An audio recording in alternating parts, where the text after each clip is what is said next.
இங்கே எதிரே அமர்ந்திருக்கக்கூடிய என்னை வாழ வைக்கும் தெய்வங்கள் என்று கூட நான் சொல்லலாம்.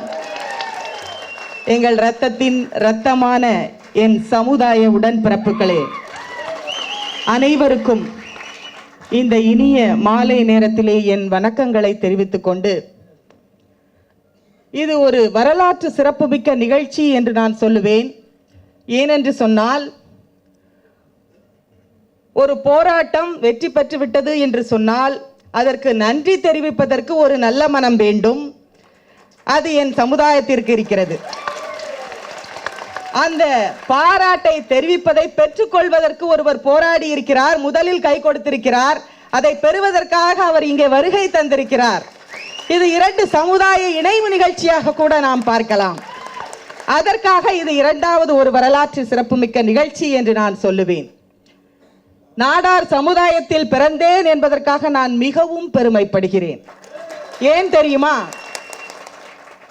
எங்கும் அநீதி என்று ஒன்று வந்துவிட்டால் எதிர்த்து நின்று போராடி என்று என்னுள் விதையை விதைத்தது என் சமுதாயம்.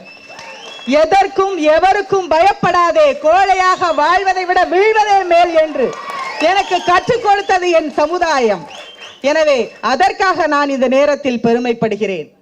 என் தகப்பனார் அவர்கள் அடிக்கடி கூறுவார், உழைத்து உழைத்து ஓடாய் போனது நம்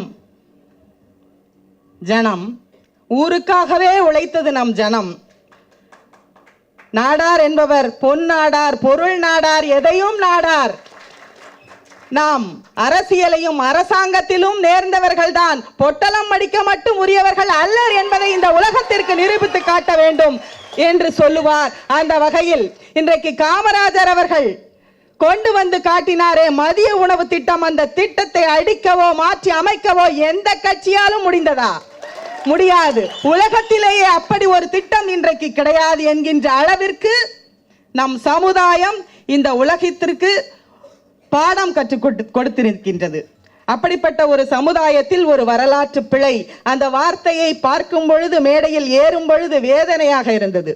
ஒரு வரலாற்று பிழை, அதை தீர்ப்பதற்கு ஒருவர் மருத்துவர் வந்திருக்கிறார், தொடங்கி இருக்கிறார். நன்றி ஐயா. யாரை பற்றி எந்த பாடத்திட்டத்தில் எழுதுவது?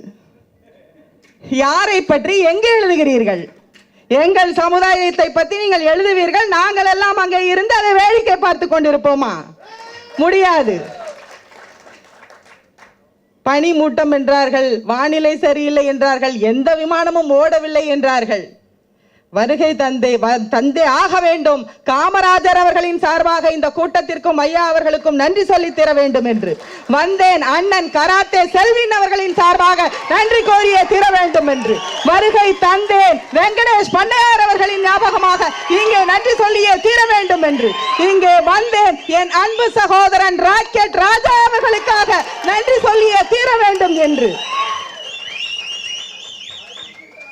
இன்றைக்கு இந்த நிகழ்ச்சிக்காக நமது ஐயா அவர்களை போல இன்னும் எத்தனையோ தலைவர்கள், இது அரசியல் சார்பற்ற ஒரு பாராட்டு விழா.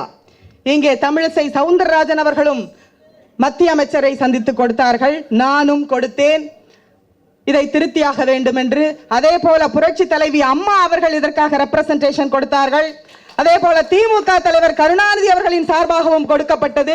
இதுபோல எத்தகைய தலைவர்கள் இதற்காக மத்திய அரசாங்கத்திடம் முறையிட்டிருந்தாலும் அவர்களுக்கு நன்றி. மோடி அவர்களுக்கு நன்றி.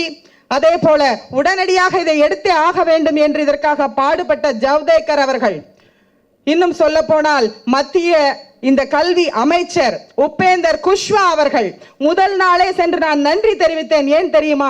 நாங்கள் வெறுமன ஆப்ளிகேஷனுக்காக மட்டும் வருபவர்கள் அல்லர், நன்றி தெரிவிக்கும் கூட்டம் எங்கள் கூட்டம் என்பதை தெரிவிக்க வேண்டும் என்பதற்காக அடுத்த நாளே சென்று நான் நன்றி தெரிவித்தேன்.